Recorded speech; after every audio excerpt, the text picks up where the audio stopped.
నోవాహు జీవితం అంత్యదినాలకు ఒక మాదిరి. ఆ కాలపు దుస్థితి. నోవాహు కాలంలో లోకం ఎలా ఉందో బైబిల్ వివరిస్తుంది. అక్రమము, నరుల చెడుతనము భూమి మీద విస్తరించింది. దురాలోచన, వారి హృదయములలోని తలంపుల ఊహ ఎల్లప్పుడూ కేవలం చెడ్డదిగా ఉండేది. బలాత్కారము, భూమి దేవుని సన్నిధిని చెడిపోయి బలాత్కారంతో నిండిపోయెను. ఆదికాండము 6:5.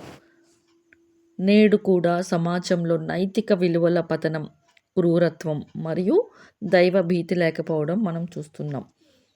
లోకమంతా చెడిపోయిన నోవాహు మాత్రం దేవుని దృష్టిలో కటాక్షము పొందుకున్నాడు.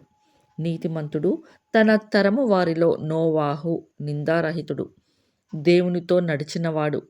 హానోకు వలె నోవాహు కూడా దేవునితో కలిసి జీవించాడు.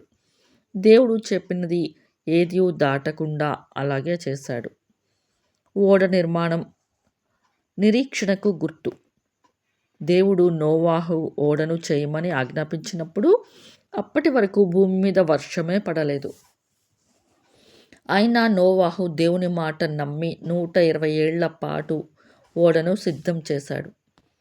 కంటికి కనిపించిన విషయాల గురించి దేవుడు హెచ్చరించినప్పుడు నోవాహు భయభక్తులు కలిగి ఓడను సిద్ధం చేశాడు.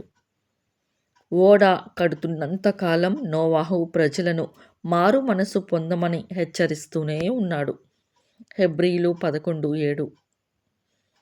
యేసుక్రీస్తు చెప్పినట్లు ప్రజలు జల ప్రళయము వచ్చి అందరూ కొట్టుకొని పోవు వరకు ఎరుగకపోయిరి. వారు తింటూ తాగుతూ పెళ్ళిళ్ళు చేసుకుంటూ లోక సుఖాలతో మునిగిపోయారు, కానీ రాబోయే తీర్పును గమనించలేదు.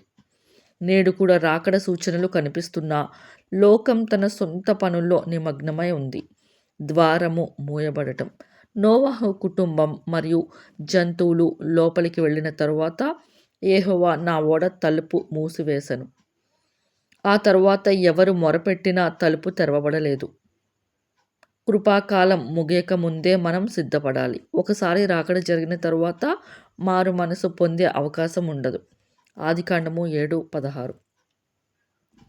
నోవాహు కాలంలో ఓడ ఎలాగైతే రక్షణకు మార్గమో, నేడు యేసుక్రీస్తు మనకు ఆ ఓడ వంటివాడు.